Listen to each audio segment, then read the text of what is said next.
Hello, boys and girls, and welcome to my channel. I have a special shout out to a young lady in Texas. Hi, Sydney.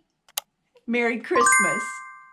Today's story is about a little girl named Sophie who takes us down the path of what the true meaning of Christmas. That's right, it's all about love. And she also finds out some of the mysterious ways of her great aunt. What a beautiful story. The name of this story is Auntie Claus, written by Elise Primavera. Look at that, isn't that beautiful?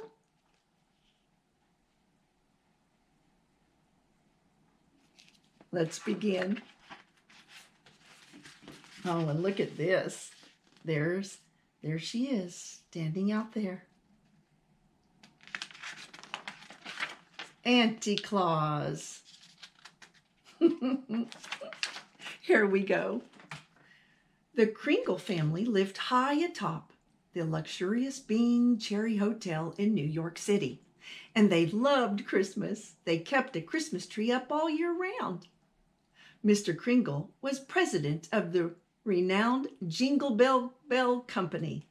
Mrs. Kringle owned the fabulous Mistletoe to Nail Salon over on 56th and 5th. They had even named their young son after you-know-who. A busy New York.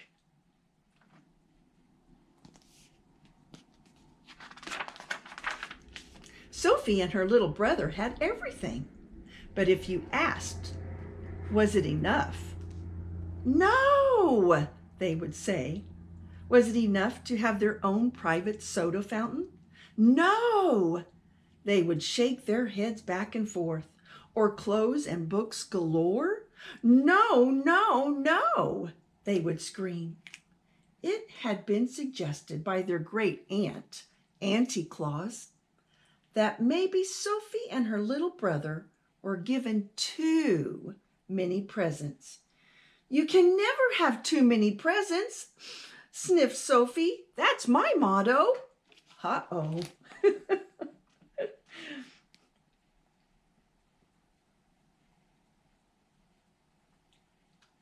There she is with her brother, right? Let's see what happens. Yes, everyone in the Kringle family loved Christmas, but no one loved it more than Auntie Claus. Auntie Claus lived at the Bean as well, penthouse 25C. Every afternoon, Sophie was summoned there for tea. Each day, Auntie Claus would instruct Sophie on a different topic. One day it might be Christmas trees. Always pick a nice full one, darling, with springy needles. Another day decorating. You must drape the garland, darling, one strand at a time. You must never throw it on. After they finished tea, Auntie Claus would close with these words of wisdom. And darling, always remember my first and final rule.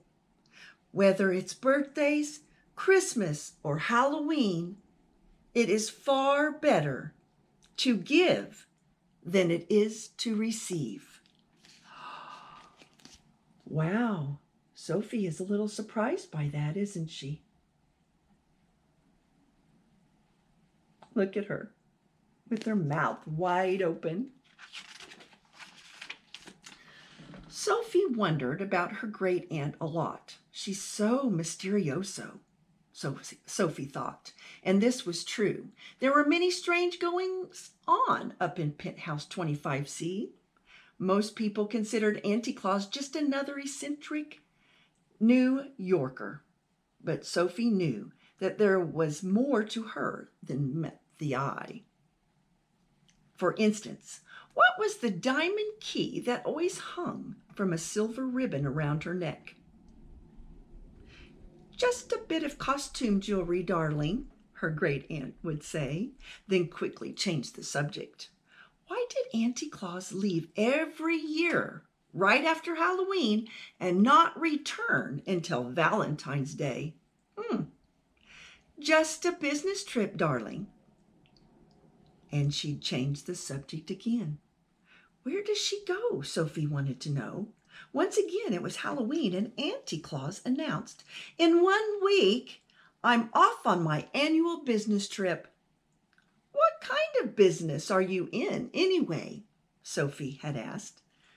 That, darling, is something for me to know and you to find out, Auntie Claus had said with a twinkle in her eye. And that was exactly what Sophie intended to do. This year, I have a plan. I'll stow away. Sophie had made up her mind. Oh, boy. I bet she is in for a treat. Let's just see. Uh-oh.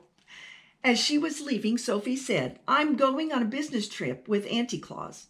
Marvelous, darling. Be home in time for Christmas. There's a good girl, said her mother. Do take your mittens, said her father. I'm going too, said her little brother. Oh, no, you're not, said Sophie.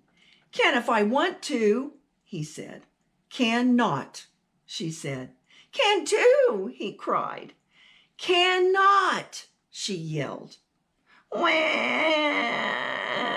Sophie could hear his ear-splitting scream start to fade as she ran out the door.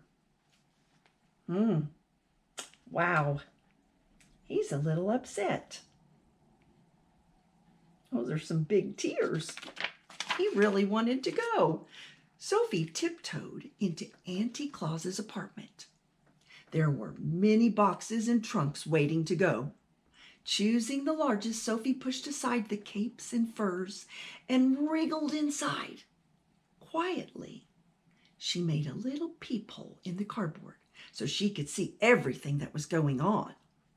Auntie Claus entered the room. She removed the diamond key that hung from the ribbon around her neck. Next, she placed the key into the lock of her old elevator. The door slid open. The boxes and trunks were loaded. The door slid shut. Whoa! What is happening? Do you see? Little Sophie is peering through the peephole that she made.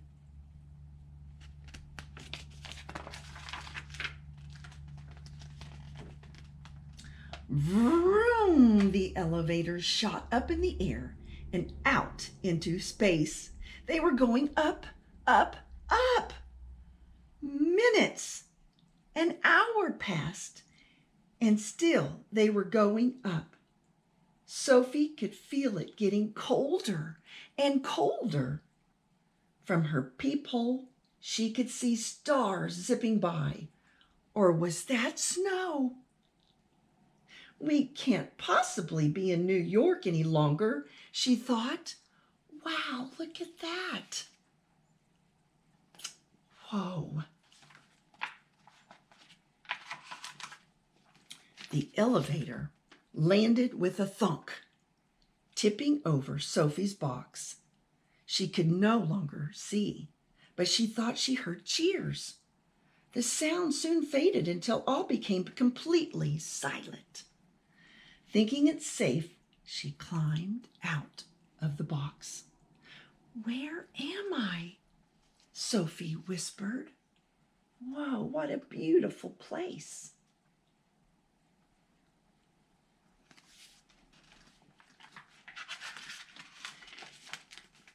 You must be the new elf, a little man said. That's it, said Sophie. I'm the new elf. Who are you? I'm Mr. Pudding, he said. Oh dear, you're in violation of elf rule number 3. What do you mean? Asked Sophie indignantly.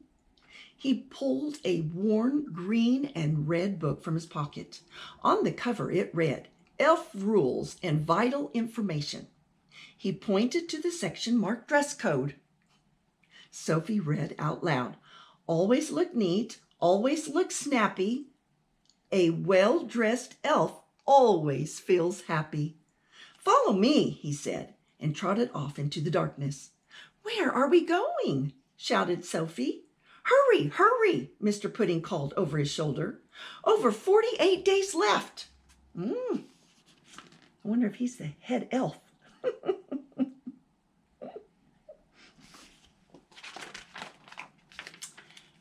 Mr. Pudding put Sophie right to work in the mailroom.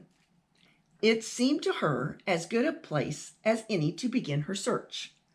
Where was Auntie Claus? And what was she doing here? For days, Sophie lived among the elves and did her best to blend in. She slept on a cot in the elf dormitory. She ate her meals in the cafeteria. No one suspected. Every day, Mr. Pudding appeared. Hello, Elf Sophie. Settling in?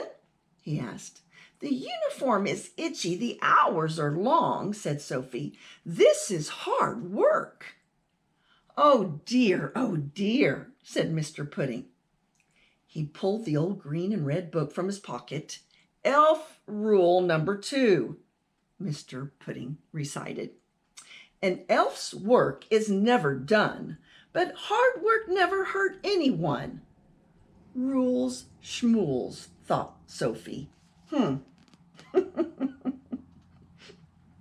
She's thinking there's a lot of rules, isn't she?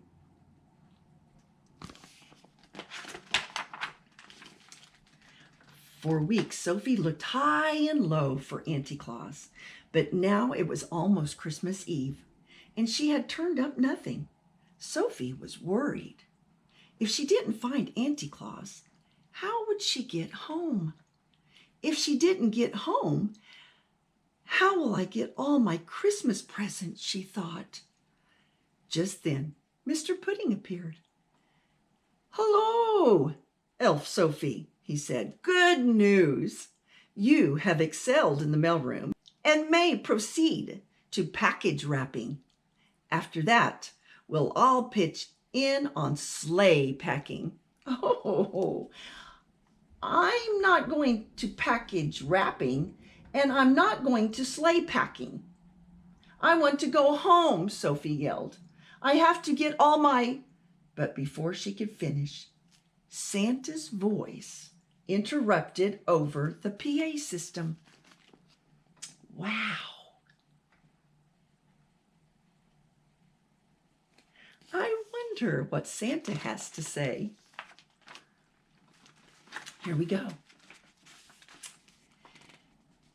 It's that time of year again, his voice boomed. And I was hoping one of you would volunteer to go to the coal mines and pick up the B, B, and G list. Sophie whispered to Mr. Pudding.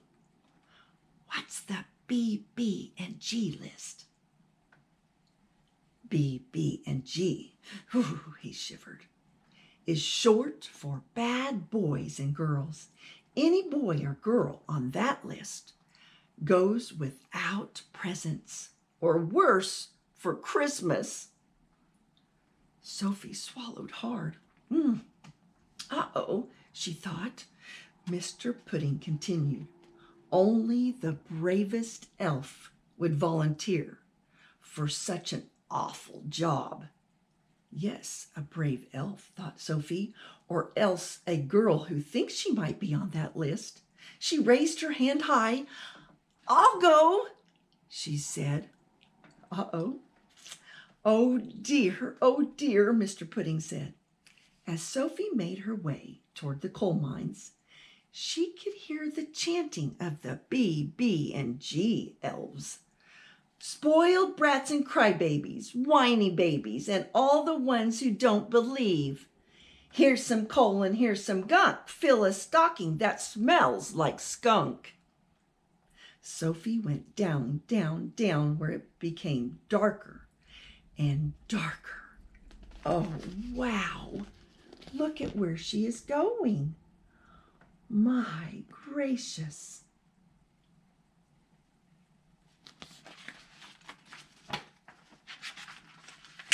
Finally, she reached the very bottom.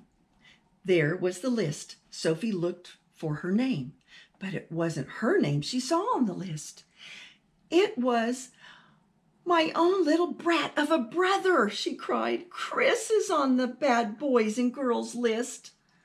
Well, she thought, once she'd gotten past the shock of it, they do kind of have a point. But then she pictured the two of them on Christmas morning.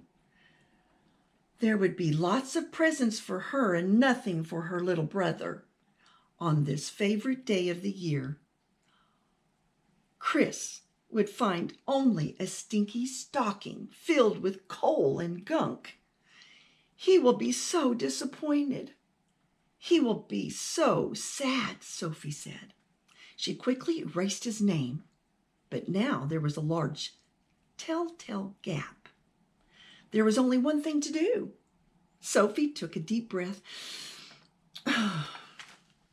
and wrote down her own name instead. The ink wasn't even dry on the page when some kind of really strong magic happened. Right before her eyes, the list, the BB&G elves, and the coal mines vanished.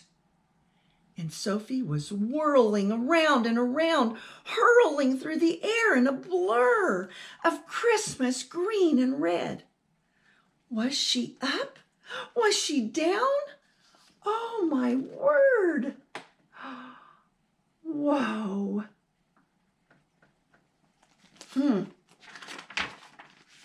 Sophie was standing on the stage in the grand ballroom.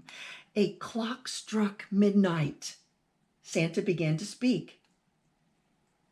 She's always on time. She works harder than anyone I know, including me. Ho, ho, ho. In short, she does things right, and I would be lost without her. Let's have a big round of applause for my sister. The curtain opened. Auntie Claus, Sophie shouted. Auntie Claus! Everyone cheered. Hooray for Auntie Claus! Turning to Sophie, Auntie Claus winked and said, Come along, darling. You must be home in time for Christmas. Look at the surprise on Sophie's face. Wow. Sophie was all about to climb onto the sleigh when Mr. Pudding appeared. He was waving the green and red book in the air.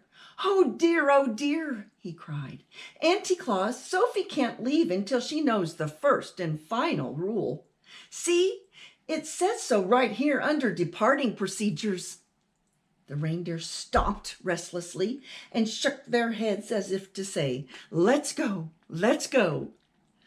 Sophie knows the first and final rule, Mr. Pudding, Auntie Claus said.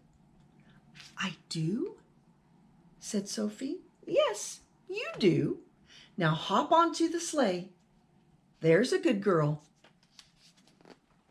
Wow, she somehow already knows the last elf rule. Sophie jumped onto the sleigh and it rose up into the sky. Goodbye, goodbye, she called. She could barely hear her aunt's voice over the wind and the snow. I knew you had it in you. Merry Christmas, darling. The sleigh picked up speed. Ho, ho, ho, Santa laughed as the stars whizzed by. Sophie closed her eyes. Her face stung with the cold. Oh, what a beautiful pictures.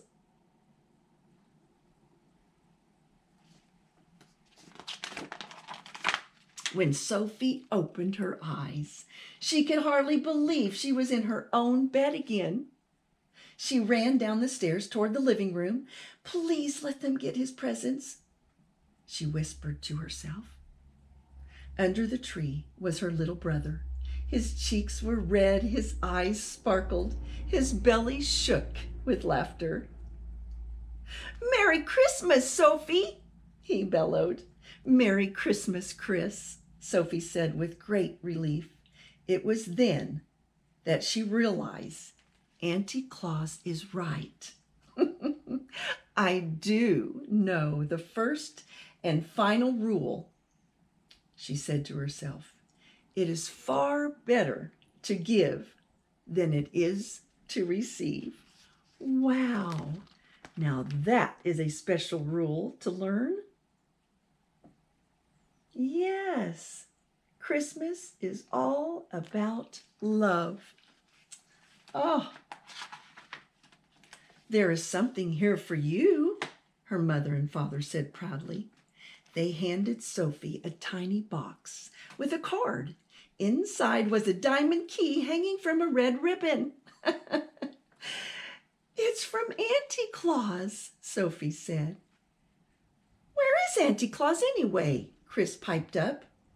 On a business trip, darling, Sophie said, and smiled mysteriously.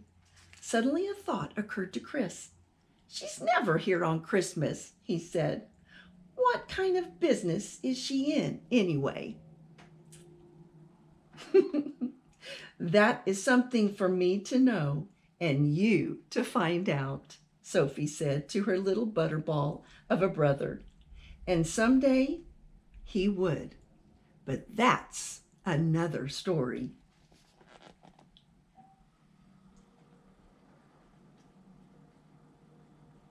What a fabulous story. Oh, I loved it. Boys and girls, I hope you enjoyed this Christmas story. Merry Christmas to you all. And remember, a good book and your imagination will take you anywhere. Until next time, bye.